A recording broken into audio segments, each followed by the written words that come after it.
与万物生灵共享这片天地。这是最纯真的国家公园。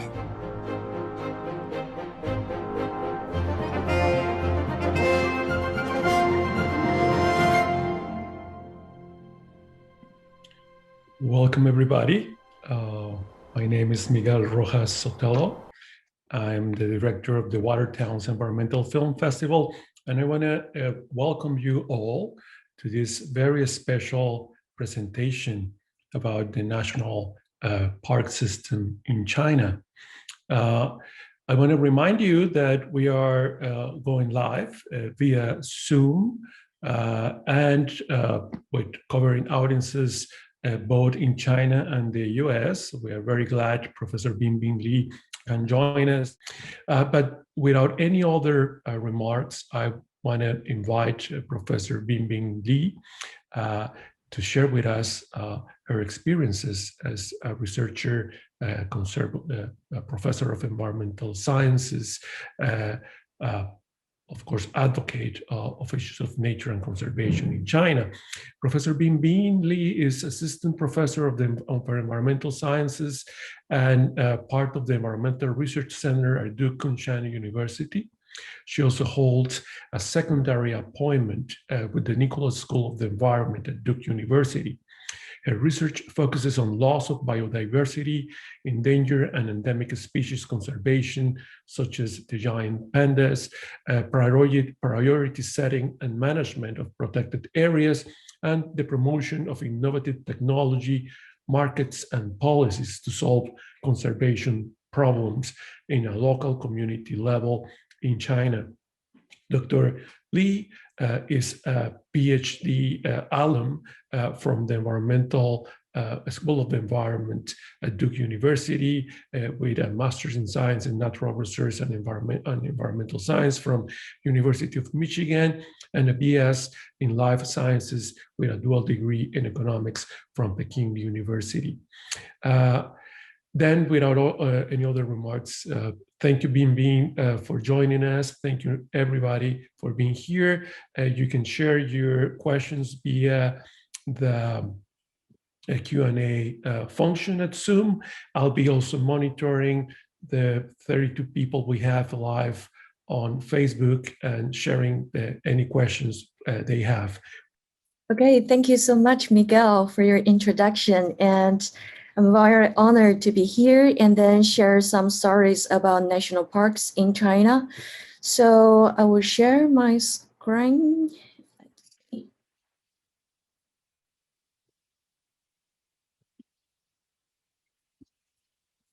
So are you able to see it?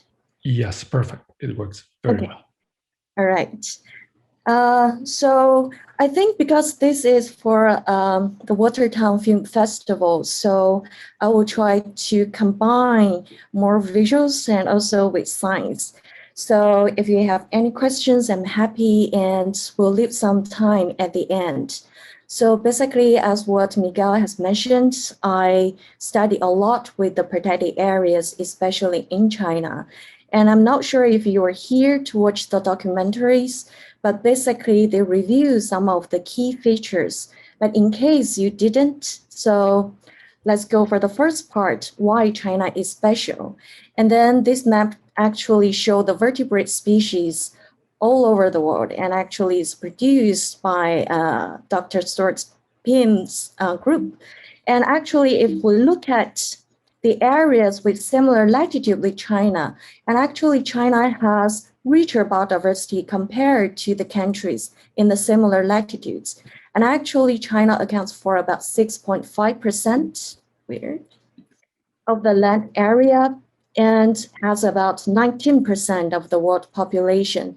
But also it has very rich biodiversity for vertebrate animal species. It's about 14% of the world. And for hair plants, it's also 14%. And then for fungi species, it's also 14%. So it's only about 6.5% of the land area, but actually supports more of the species in these areas. And when we talk about China, I think it's really important to mention this line, which is Hu line. that I put it here as the right ones. So the base map actually showed the elevational range of China. So from the lowland in the eastern parts and all the way to the high plateau of Tibetan Plateau. And the highest areas actually along the Himalayas, more than like 8,000 meters. So if we look at the elevation range of China from like areas that below the sea level all the way to more than 8,800 meters, it actually gives more variation in its environment ecosystems and also provides more niches for species. And it's not actually evenly distributed, and that's why this line is interesting, because east to this line, it's only about 40% of the land area, but actually supports 94% of the population. And west to this line is the arid place, the high altitude areas. It's about like 60% of the land areas. And all this area actually just supports 6% of the population. So when people talk about China, and most of the things pop into your mind actually relate to environment, is about pollutions, a lot of people, and a lot of cars. And actually that's happened, but mostly in the eastern parts, especially along the big cities, along the East Coast. So different from the states where we have more evenly distributed like elevation and also ecosystems, not this so obvious like steps. So in China, we always mention there are 3 steps. The first step is the lowland, and then it's the transition area, and then you step up and to the highest Tibetan Plateau. And if we look at some of the areas on the Tibetan Plateau, and this is a picture that I took in Changtang, so which is almost in the center of the Tibetan Plateau. And the average elevation is about 4,000 and more than that. So with very thin air, and it's really hard for humans to stay there. And actually you can see some small villages, but travel from village to village, it would take days. However, that can be the paradise for wildlife. And for example, cans and a lot of ungulates, and also for some carnivores like lynx and also snow leopards, they all survive in this area, actually thrive in this area. And why they can thrive. And the reason is clear, because human can hardly get to there. So they still have the habitat belong to them. And in this place, although there is a few people, but actually there are still some residents. And actually it was called no man land. So basically it should be wilderness without any humans. However, 70 years ago, because China trying to push the development and into this area, so they encourage people to go to the north and trying to reside there and trying to see if they can have livestock around and actually use this piece of land. So there are like 2 or 3 counties established in this area. However, after 70 years of development, and especially this area has been established as a national nature reserve, and the government realized actually if there's no people, it will be easier to manage. And also in China, in the recent 5 years, there's another huge national policy, and also can be a movement, is poverty alleviation. So if people reside in nature reserves, most of the time, their development or their income could be restricted. So suddenly the government realized actually if they encourage people to go out, it can help them to find better alternative livelihood. And also it will be easier for them to manage the nature reserves. And also when we visited this area, we realized actually living inside this high altitude area is not really good for the health of the residents. The reason is that the altitude is too high, and historically, like there's no people living there. There is a reason, because it's not the right place or a healthy place for people to reside. With the low concentration of oxygen, actually their heart have to work really hard to make it work in this area. And a lot of people actually suffer from heart diseases. So comparatively, their lifespan actually is relatively short compared to the surrounding areas. So this picture actually showing the migration process. And on this bus, you can see some Chinese and also some Tibetan, which means if you move outside Qiangtang and you will stay in the new houses, actually was provided by the government, and your offspring can live in a more decent life. So now, when we go there, we see some empty villages, and a lot of people actually are moving out and to live near Lhasa. And sometimes they may come back and trying to take care of their livestock, but most of them, especially young people, they're pretty happy to live closer to the city. So this actually showing the human footprints distribution in China. And as I've mentioned, in the western parts, you can see there are less influences from human or from the society. And most of the human footprints for changes of the land cover, the road density is pretty high for the eastern parts.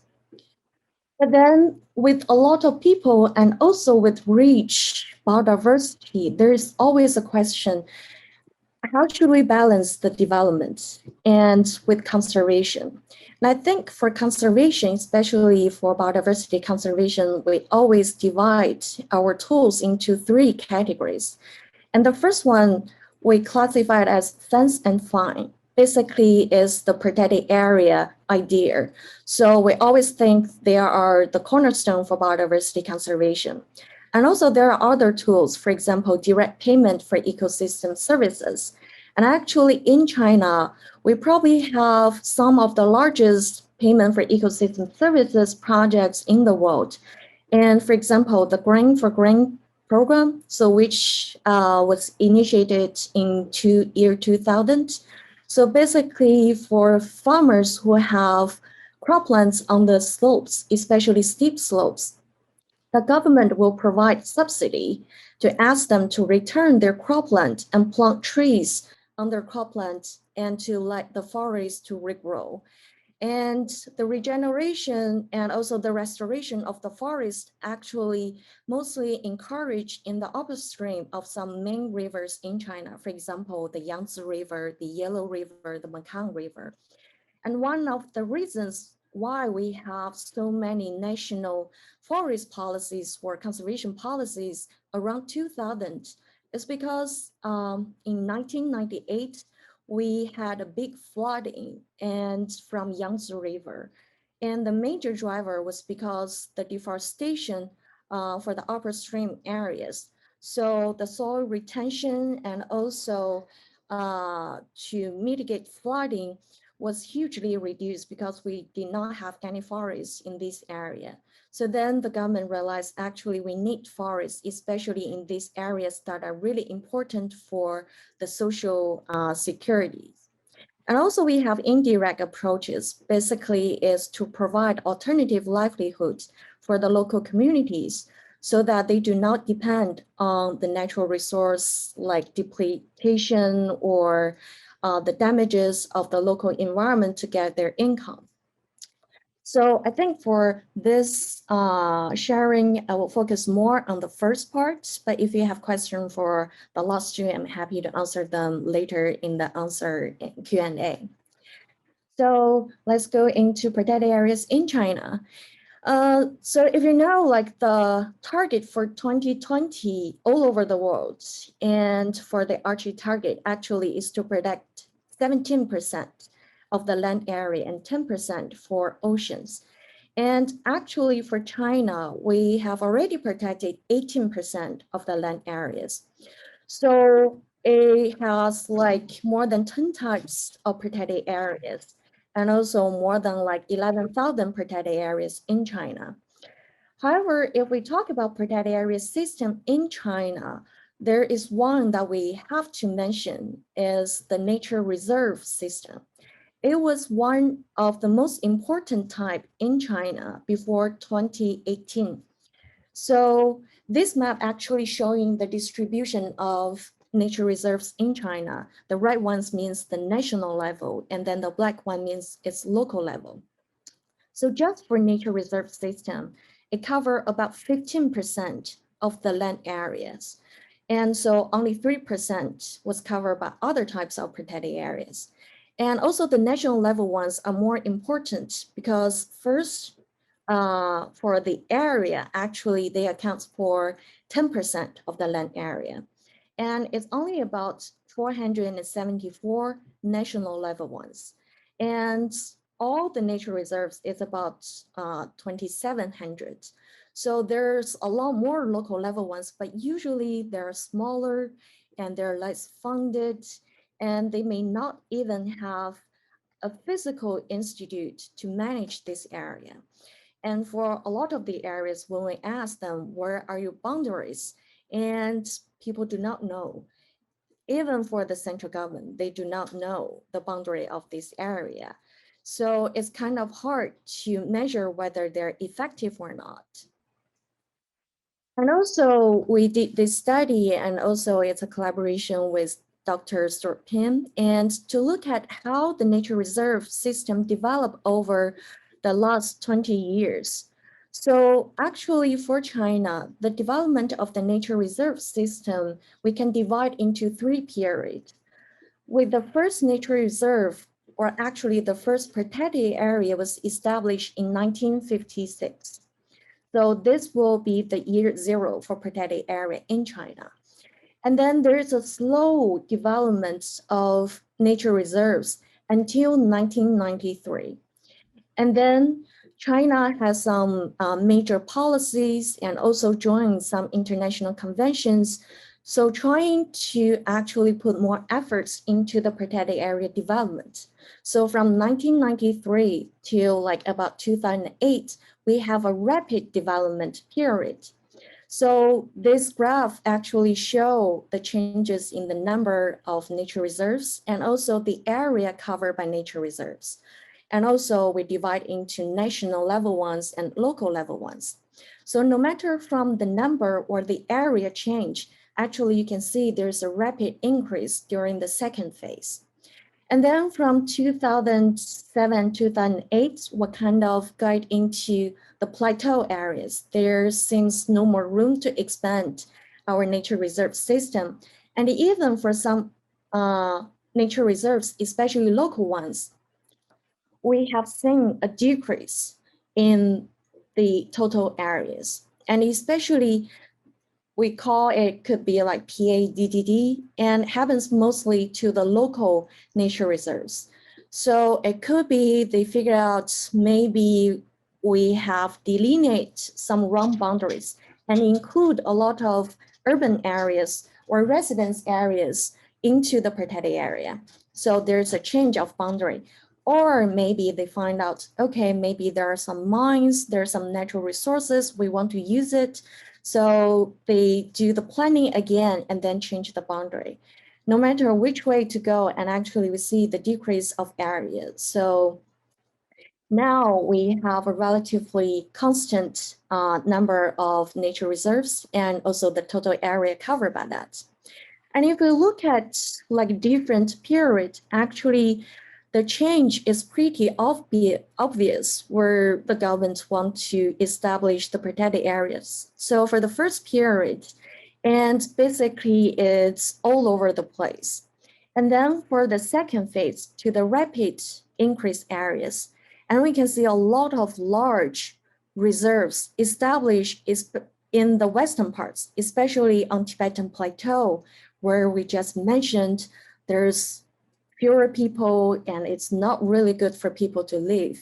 And the increase of the area actually mostly are contributed by the areas, protected areas in this region.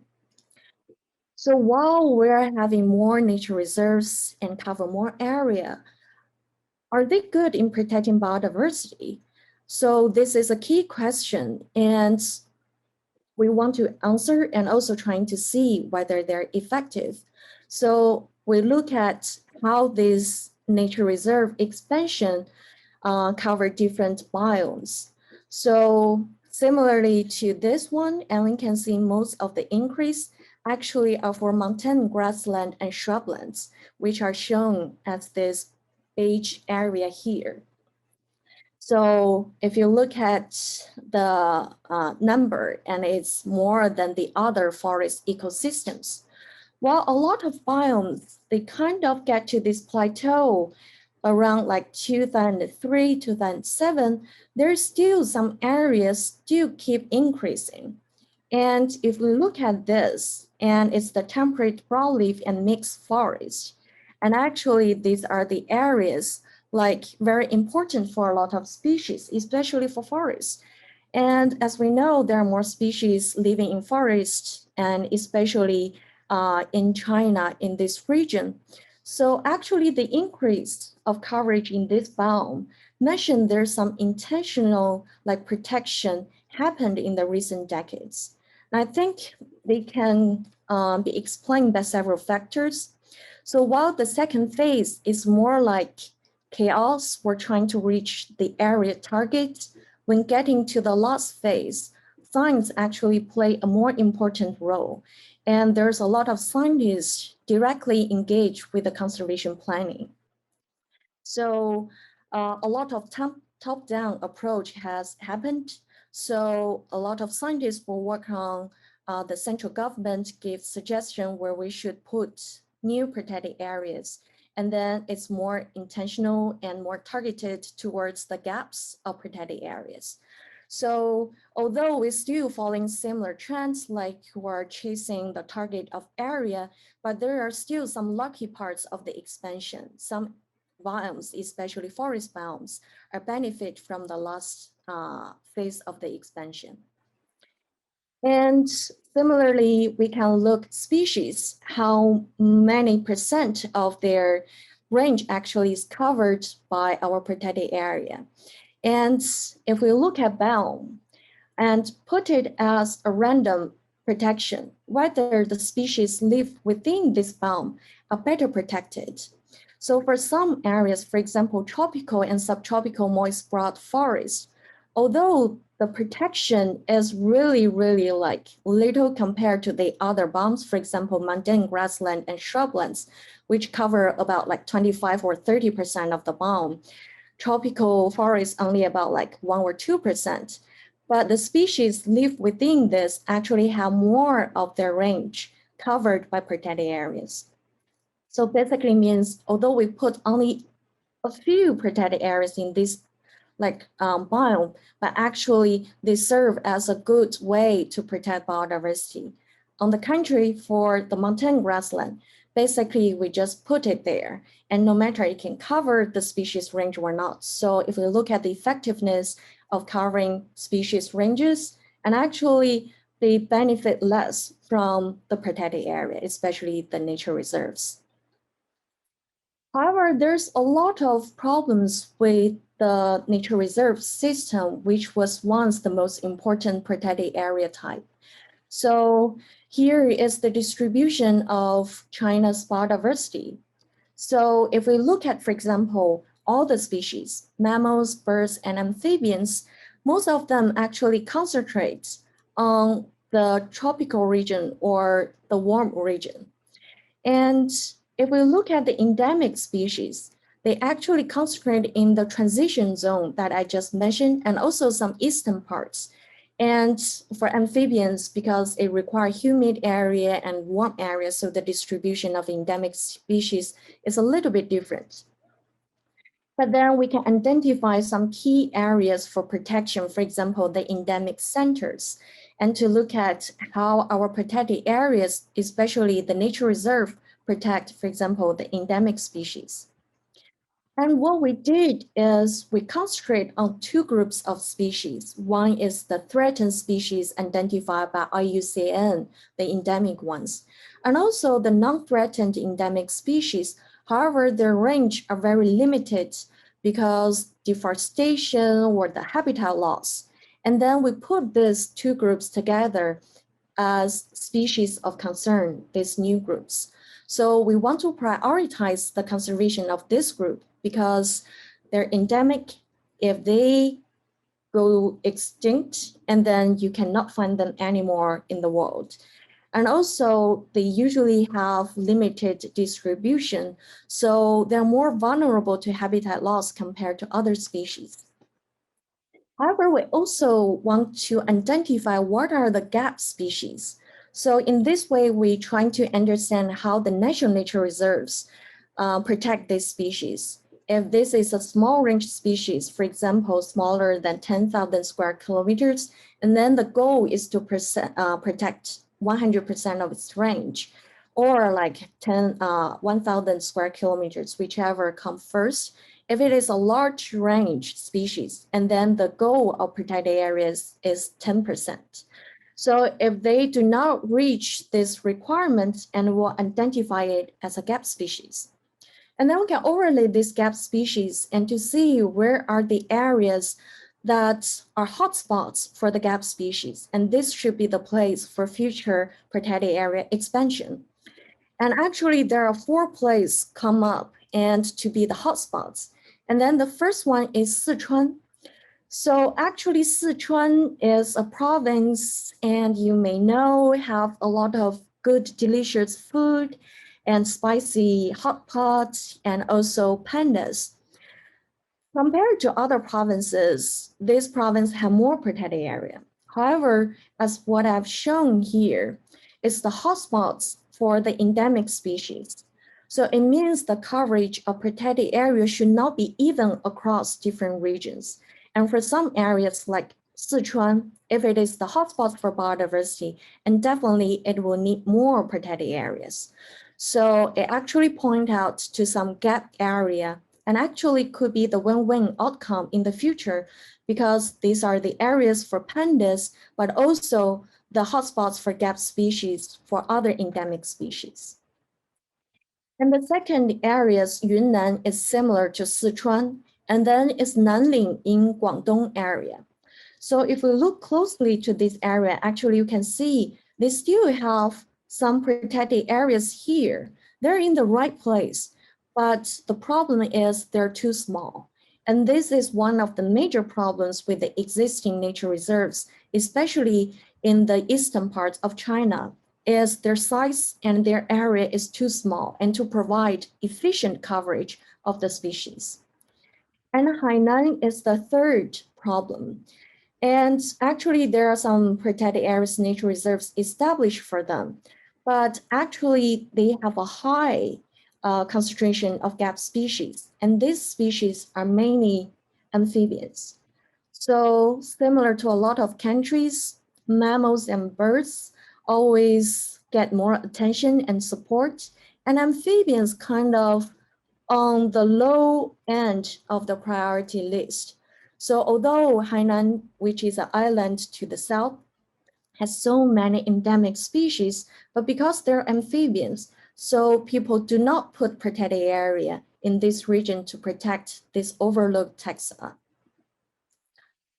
So as I have mentioned, there are some problems with the existing nature reserves, and there are other more major issues with the nature reserve system or the protected area system in China previously.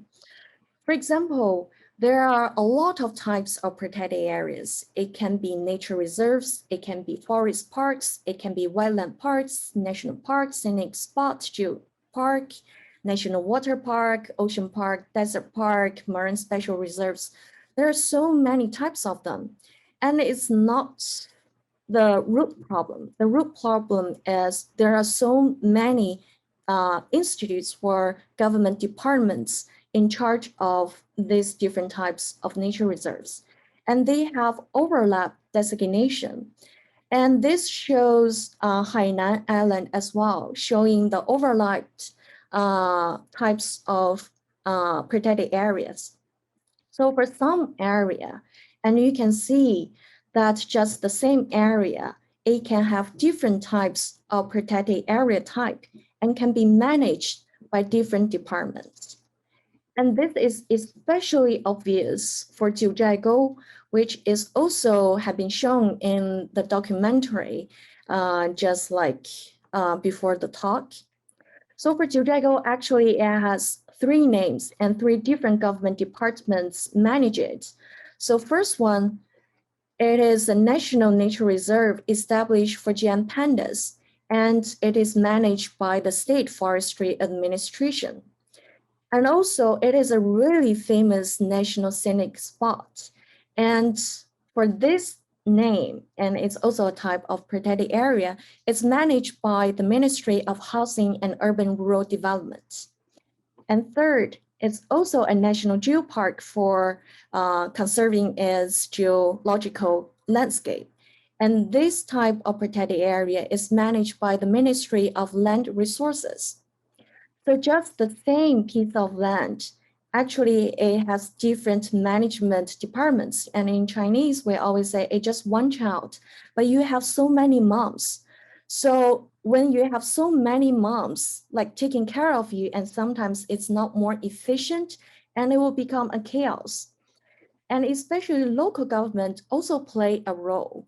And for this national nature reserve, and actually it's not managed by the state level forestry administration. Actually, the mom of state forestry administration talked to Sichuan, and Sichuan talked to Aba, and which is smaller administrative unit, and saying like, please take care of my child. So all the money he needs or she needs, you need to give it to him. So then what happens is the local government think, okay, this place is really good for tourism. So please develop tourism more than the others. So the national scenic spot actually was promoted more than the other 2 types of names. So most of the Chinese, they know Jiuzhaigou as a scenic spot than a national nature reserve for pandas. And as you can see, it's just the same batch of people, but they have different names. And it really depends on which department is more powerful. And always the conservation departments, they are not as important as the other departments, even from the name. I'm not sure if you have noticed that or not. State Forestry Administration, it starts with the state or national, and the other a ministry. So for these ones, they're actually have status like up than the State Forestry Administration. So actually compared to the other 2 moms, and this mom is relatively weak. So when the decision need to be made, and usually they will consider less for this department compared to the other ones.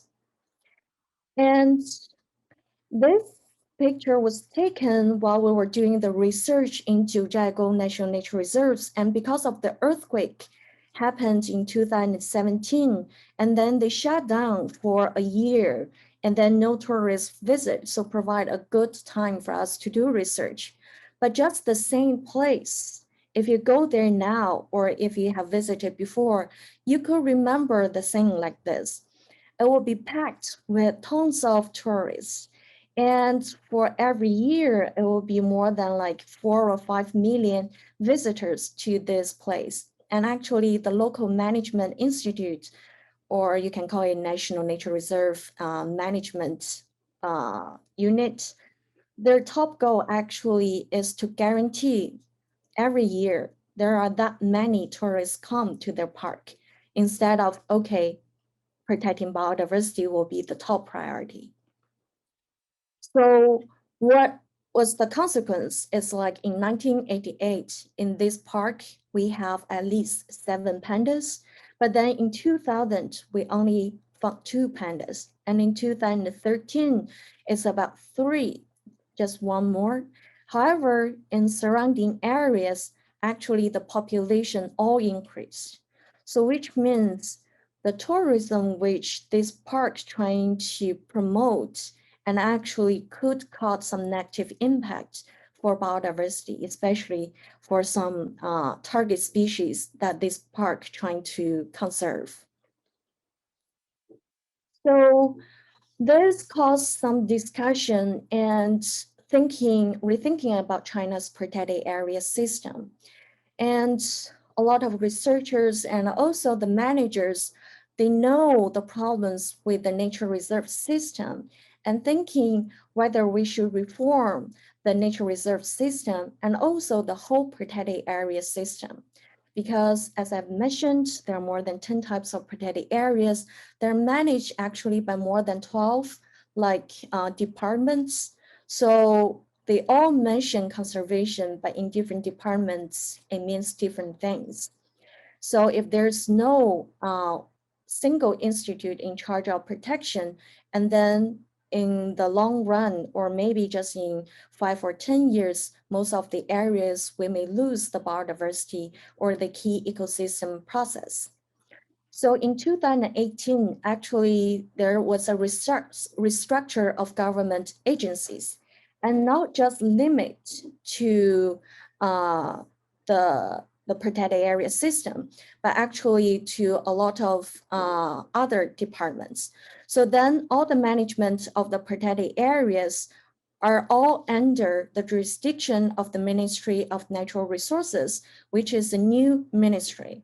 And also all the protected areas that was once belonged to different departments, now all the ownership belongs to the Ministry of Natural Resources. And for the protected areas, there will be only 3 types of protected area in China. It will be national park, nature reserves, and nature parks. So instead of more than 10 types, there are only 3 types in China. So the nature reserve system will be similar to the previous nature reserve system, but then some of the nature reserves, they may come to the national park, and which will be the main body of the protected area system in China. And nature parks are more open to sustainable use of the resources and will allow more tourism. So here is I will answer the question later. So the history of the national park development, actually, it was first brought up in 2017 and during the 3rd plenary session of the 18th Central Committee of the Communist Party of China, and mentioned we should establish national park system. So in 2015, the central government released the national park pilot plan, which means we need to establish some pilots first to understand which system could work generally in China. And in 2017, the national park system plan was released as well. And in 2019, and there is a guideline and to establish protected area system with national park system as the main body, which formalized there will be 3 types of protected area in China, and national park system will be the most important one.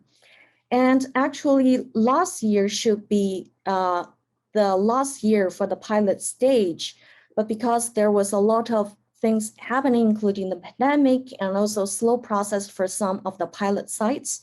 So actually in this year, the pilot stage will end. So there may be a chance that during the CBD COP15 and the national park system will be officially announced during the COP15 conference. So here is the distribution of the real national parks in China. And right now, there are only 10 national parks, and they're all called pilot national park because we haven't formalized the national park system yet. So I crossed out 1 national park because it was in the 10 pilot sites when it was initially announced, the Great Wall National Park. However, because it does not fulfill the requirement, which I will mention later, so it was removed from the pilot sites. And actually last year, another one was added, which is the Hainan Tropical Rainforest National Park, sorry for the typo. And so what are these 10 parks? You probably know about Sanjiangyuan National Park from the documentary. And also close to this one is the Qilian Mountain National Park and also in Qinghai Province, and part of that in another province, which is called Gansu Province. And also we have the Panda National Park, which I will mention more in the later parts. Actually, it covers 3 provinces, Sichuan, Shanxi, Gansu. And also we have Shangri-La, Pudacuo National Park in Yunnan Province. And we have the Tiger and Leopard National Park in Jilin and Heilongjiang, and the Shenlongjia National Park, which is for the snub-nosed monkey in Hubei Province, and Sanjiangyuan National Park, close to Kunshan, where DKU is, and Wuyi Mountain National Park, and also the South Mountain National Park. So what are national parks, and who should be classified as national park? Because there are so many protected areas trying to get the name national park. And actually in the guidelines, it identifies it should be big. I should put this first. It should be large areas. So it is large so it can better support and protect the large scale ecosystem process. And it will support high biodiversity. And also it should be the national representative. So it can represent China for its unique ecosystems or for its unique geological features or unique biodiversity. So that's why the Great Wall National Park was removed, because it was too small. So I will use giant pandas to mention some of the problems now we still have for national park. So just quick run through for giant pandas. The ones distribute in a large area. However, they are classified as vulnerable species. However, we still have some wild pandas, and it's about like 2,000 of them in the wild. And their habitat is about 2.5 million hectares. And previously, we want to protect its habitat, so 67 nature reserves actually were established for them, and 28 of them actually are national nature reserves. And this actually protects 56% of their habitat and 66% of the population. And also China will organize the national survey of them every 10 years to search for really every piece of their habitat and potential habitat. And however, the problem is, although their numbers are kind of increasing in the last 10 years, but fragmentation is still the top problem. So for whole panda as a species, it actually was divided into 33 populations. And 22 populations actually have fewer than 30 individuals, which means they have the high local extinction rates. And 18 out of 33 populations actually have fewer than 10 individuals, which means they have extremely high local extinction rates. And to solve the problem, and the national park for giant pandas was proposed. So actually it was proposed and established in 2018. It covered about 27,000 square kilometers, which is about like 3 times of the area for Yellowstone. It covers 3 provinces and 30 counties. And this actually is a problem for Panda National Park, because it covers different provinces is similar to different states in the US. And then how could you ask 3 states to work together to manage this area? And it has 81 existing protected area within the boundary, so which cover about 80% of the national park. And more importantly, because it is so huge, it have a lot of residents, and it's about 120,000 residents within the boundary. And it has many ethnic groups, 19 of them. And about 30% of the land actually do not belong to the state or to the government. Actually, it's collective owned, which means belong to the villages. So this is a complicated situation, and that's why Giant Panda National Park still rank like on the bottom for its progress towards the finishing line of national park.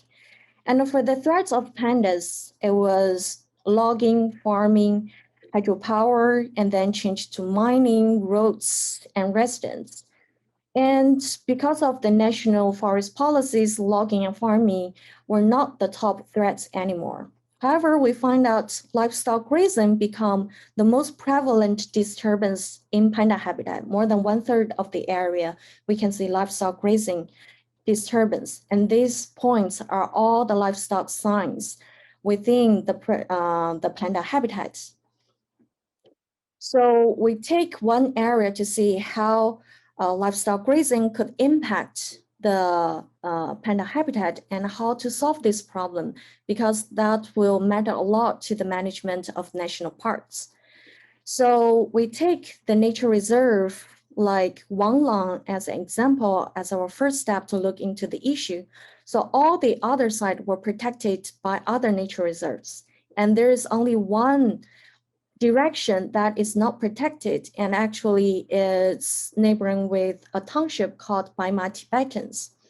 And then all the residents or villages lie along the road or the river into the Wanglang Nature Reserve. And for this area, it's about like 2,400 meters and all the way to about like 5,000 meters. And just 10 years apart, we figure out the increase of livestock actually caused big problems for the bamboos. So 10 years ago, it was lush bamboos underneath this primary pine forest. However, after the livestock grazing, the bamboos actually were heavily grazed by the livestock, and they lost their leaves and even lost, for example, the stems. And if we look at how much area can be impacted by the livestock grazing, if different types of livestock exist, there are more area eaten by livestock. And also there are more leaves per stem can be eaten by different livestock.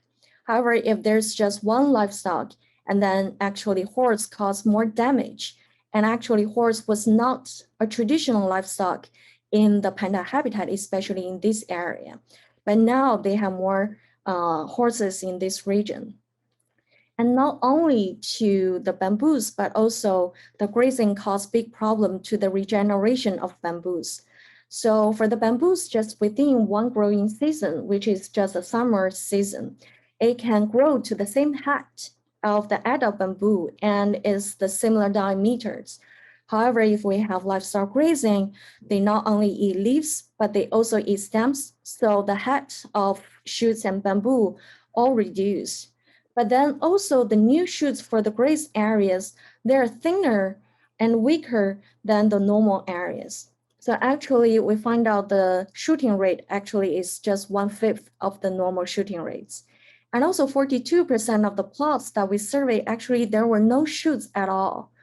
So basically it means the grazing caused great degradation and influenced the regeneration of bamboos, which is the main food for panda. And bamboos actually constitute like 99% of their diet. And using species distribution model, we can actually see compare to the previous habitat and to compare to now, where we have more livestock. And the areas in the lowland, especially along the valleys, all become the degraded and also the lost habitat. It's about like 1/3 of the area in this nature reserve, which is pretty bad situation. But then the next question we want to know is, we know it's a big problem, but what are the drivers and how to solve it? So actually, the livestock in this area is relatively small scale. So for each household, they may have fewer than 20 individuals.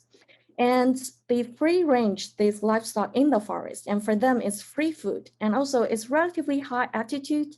So disease was not a big problem here.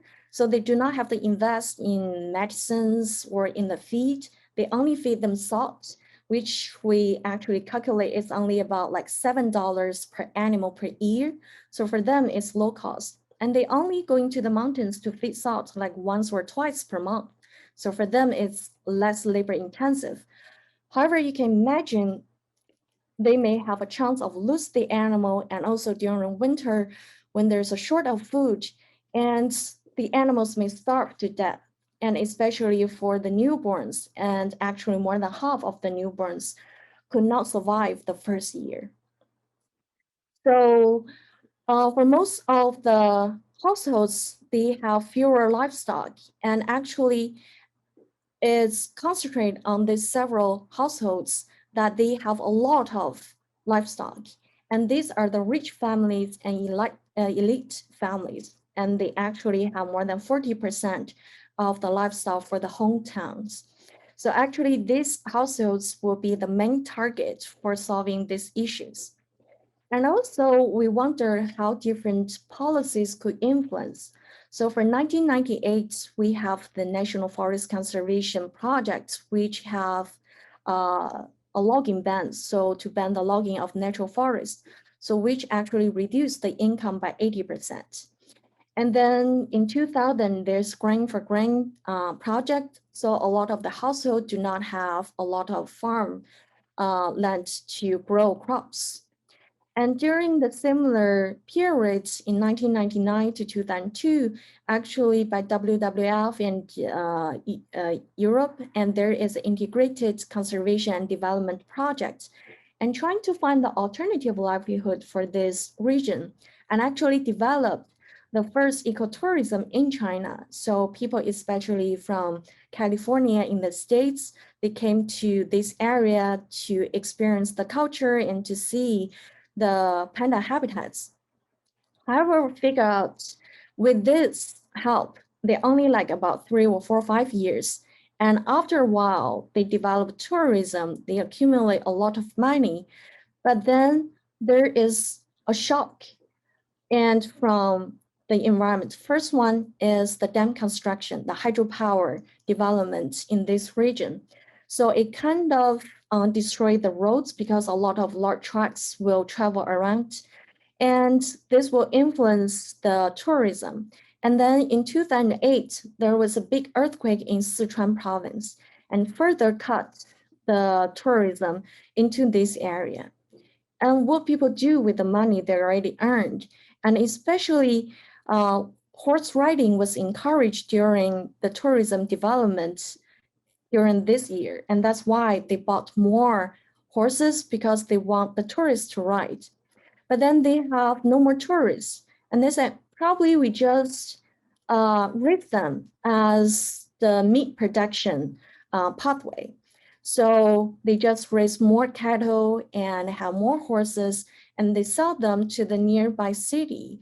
And especially for horses, it's not for riding, but actually to sell them to the restaurants. And the restaurants will mix them with the beef and sell to the customers, because the horse meat is cheaper, because no one wants to eat horse meat.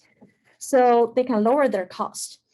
So then there are more horses for raised and more cattle in this area. So now we have this problem. One hand is the conservation of pandas, and the other way is the local community. They do need an income source, and especially with ban logging, we kind of ban the agriculture, and especially with the economic and the market shock, and without any other livelihood practices, they would definitely seek to other type of natural resources. And in this way, it's the livestock.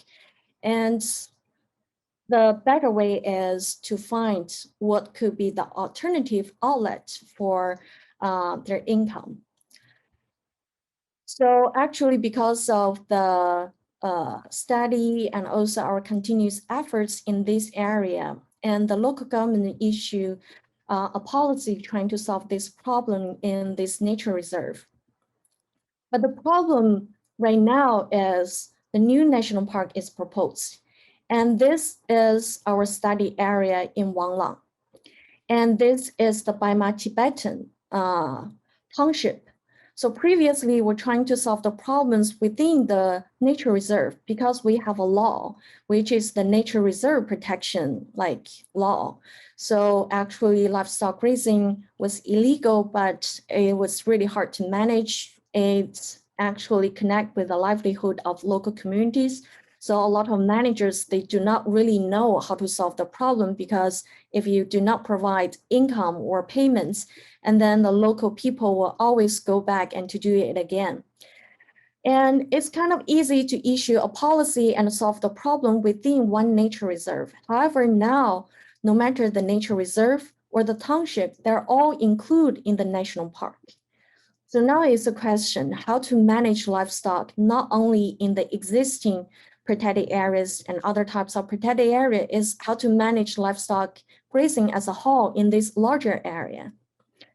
And so this is continued research that we have been doing in this region, and not just limit to that one region. We actually look at different areas across the 6 mountain ranges, and also different ethnic groups.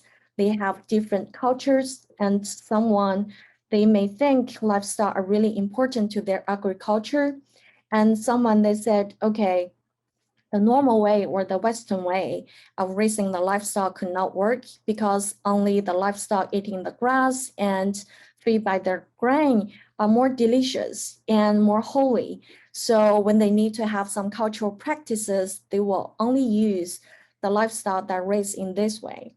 So there's a lot of interesting questions to answer during this process. And also for the national park system, it's already considering the traditional use of natural resources and allows such practices in the areas like that are not important for biodiversity or to the ecosystems around the residence areas, where we still have residents within the national park. But then the word traditional is really hard to define. And for the people working in the legal area, they talk to us and saying like, your ecologists, you should define what is traditional. And we ask them what is traditional in the legal term, and they do not have an answer. We do not have an answer either, because what is traditional? You need baseline data. But the problem is we do not have such data for what is traditional.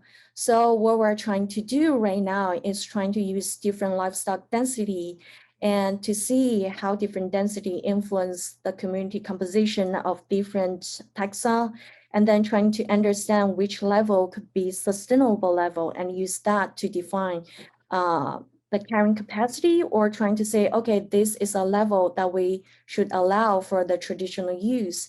And also, a lot of residents, they're actually pretty smart. So they may use traditional as a way to defend their new activities. For example, horses are not traditional livestock in this region, but they still raise them in the traditional area, and they say this is traditional. However, it's a new type of livestock.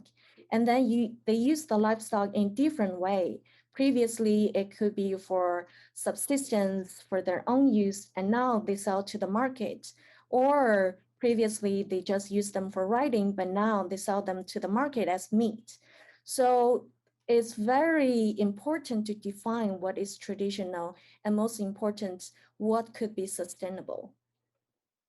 So with that, I think it's the end of my sharing. So I'm happy to have questions and comments. Thank you. Thank you very much, Professor Li, of such a complex topic, as you can see, because the governance of natural reserves within a system of national park system is very complicated with this history. Thank you for such an incredible presentation. I think we have already one question in the Q&A, and anyone that wants to raise a question, I'm pretty sure Professor Baker that is with us or Professor Beam are interested in making some questions. Professor Losses too. Some of the students, they have to move into other classes, but some of them are here. Then please raise your question, raise your hand. We can share the audio with Binbin. But we already have one question, and the question is from Carlson Page. He says that his question is about what is happening during this past year under pandemic conditions, if economic growth is more important than conservation and sustainability within this course, the national park system is part of a national policy. And also Paul Baker is asking, is there a plan for creating a protected area in the Takli-Makan desert? Okay, thank you for the questions. So first one, Actually, right now, especially for the past 5 years, conservation actually has been mentioned more than before. And also, if you know, for China, especially for CBD, COP15 is going to be held in China. And also the theme words are ecological civilization, which could be strange words to a lot of you, but actually it's translated from China and actually from the central government. And it means the civilization that we're trying to create should have ecology or conservation in it. So actually, because of the emphasis for conservation, for environment, is a lot recently. So a lot of areas, especially local governments, right now they have to consider conservation. There are several protected areas where even the provincial leaders were fired because they kind of develop within the protected areas and they actually touch the right line in the central policy right now.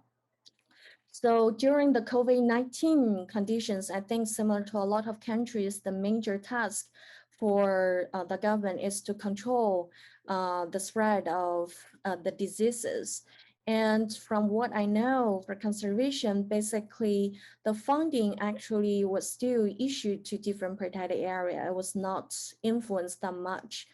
Although the total budget for the whole government was cut a lot in this year, but still it was not influenced that much by COVID-19. So I think it won't be a problem, at least for this year, especially the international meetings going to be held in China. And at least for that, China won't let some bad things happen before that. But after that, will that be a problem?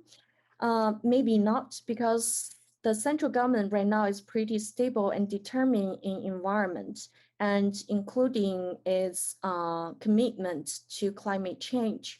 So right now, biodiversity and climate change are mentioned a lot, and also the government trying to combine the efforts. So I think in the near future, as I can see, it's relatively bright for conservation compared to 20 years ago. And thank you for the question from Paul Baker. Is there a plan for creating a protected area in the Talimaccan desert? Yes, and I think they have been already has the protected area there, but the question is whether they will expand the protected areas to cover more areas. And this I do not know for sure. And we have another question that actually, and we have a comment in the Facebook Live feeding that actually are connected. One is about the conditions of communities within the natural reserves, if there is some sort of legal or gray area of their presence in those areas. And then we have this new question about, is there forced displacement of people living in these areas? As you may know, lots of the talking points in the West about China is how authoritarian and violent against communities it is, right? Then these two, one comment and one question, are directed to that. You were showing us a different kind of picture. Okay. So I will explain the second question first. Is there a forced displacement of people living in these areas? So there are some activities happen for the local residents, and it's not directly related to protected area management, but more to the poverty alleviation program. So basically what the government trying to do is a lot of villages where people, they're poor because they're in the areas that are too far from the market, or they do not have good access to the market. So no matter what they do, because the access issues, and no matter what they do, what livelihood they try to develop here, it's relatively hard for them to get rich. So what the government has done is, for some areas similar to that, they create a new village. And instead of using a weapon to say, okay, you have to go. And the way Chinese usually do is they will have government officers, like they go to their home and sit down with them and talk to them like, will you move? And they say no. Okay. And he or she will come back the second day and saying, it's really good to move. Don't you consider to move? No. And then they will come back day after day and trying to persuade them. So they will do that to every household until all the people agree to move. Still, there are some people don't want to move, and these people can stay. So there is no like forcing them to leave. But most of the young people, they prefer to go, and sometimes that will lead to the older people want to follow their children to go. And there are some problems can relate to the movement of people from one place to the other place. Although, for example, houses have been created or constructed for these people, it's really cheap or even free for the people. But then they're really far from their farmland, and they may not get used to work like in the urban areas. Even though they may have a job, they do not want to work for others. And because previously in the village, everything kind of just free because they grow their own food. But now they move to like the new towns, new cities, they have to buy everything. And they suddenly realize everything is so expensive. So there's a transition period that many of the migrants, they will feel difficult to adjust to. So yes, there are some problems related to that, but different from what you may know from outside China, like the government are trying to like force them to go out. It's more like, okay, I want to talk to you today. I want to talk to you tomorrow. I will explain this reason again and again. So it will similar to like your mom talk to your ears all day long and you say like, okay, I'm okay, I can leave. So it's different way of persuading people to go out. And what was the first question, Miguel? No, I think you already answered it somehow, the comment. And we have probably the last question because it's getting very late to you. And actually, people also have to move into other issues, but this is fascinating. And this is from Professor Elizabeth Losses, and I think it's connected to the COVID situation. She says, as a follow-up on the COVID question, there is a movement to develop biorepositories in natural history collections for potential infectious disease vectors. Do you see a role for the protected areas to help develop a biological repository to serve as an early warning system for the next pandemic or to track outbreaks? I mean, one of the big issues in the West has been, where is the origin, right? Chinese, and they're dealing with wild animals, wild mammals or whatever. Then it's all this fuss and dust. And this is a really relevant question. Thank you, Professor Losses. And I think this will be the last one. If anyone wants to just pose one more, but probably will be closing after this. Thank you so much.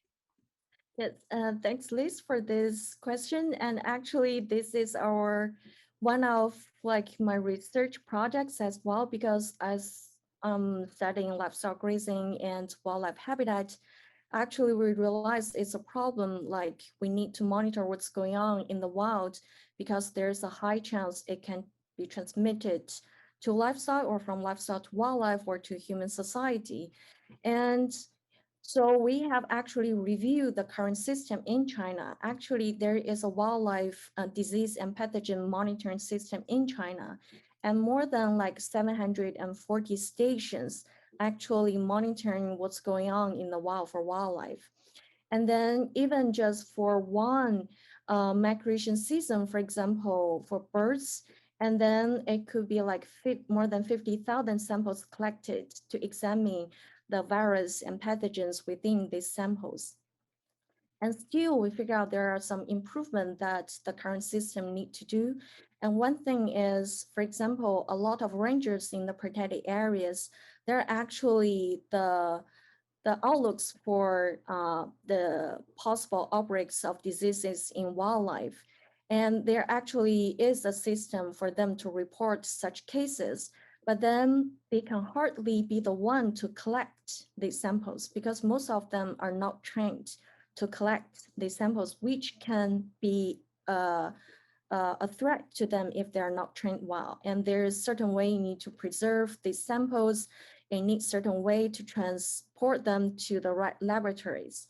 So still, we figured out there's a lot to fill in this area. And actually, just yesterday, there is a central government document saying like we need to strengthen the wildlife pathogen and diseases monitoring system because of the One Health idea. So I see there's a lot of opportunities for collaborations, especially between departments, because most of the disease monitoring for animals actually was under the Agriculture and Cropland Ministry, and the State Forestry and Grassland Ministry, actually they were in charge of wildlife protection, but they do not have a lot of vet experts. So there is imbalance of the expertise and functions. So if we want to improve, for example, the repositories that you just mentioned, actually the people who work on the ground, they need to be trained well, they need to have certain facilities to do so. So instead of all the passive reporting, we'll see some dead animals report, and what we want is active seeking the samples. And then this actually need more money and more investments and a lot of cross-sector collaboration. Thank you so much. And I think with that, we'll end our event of today. I want to say thank you to the Duke Center for International and Global Studies, APSI, the Asian Pacific Studies Institute, the Nichols School of the Environment, DKU, IMEP, the International Masters in Environmental Policy Studies. And to you, Professor Binbin Li, has been an amazing, gracious, and rich set of ideas, questions, and knowledge that you have shared with us this evening and this morning here in the East Coast of the United States. Keep on tuning. 2 more days of activities in the Watertown's Environmental Film and Art Festival. Thank you, everybody, for being here, and have a great rest of your day or evening. Bye-bye. Bye.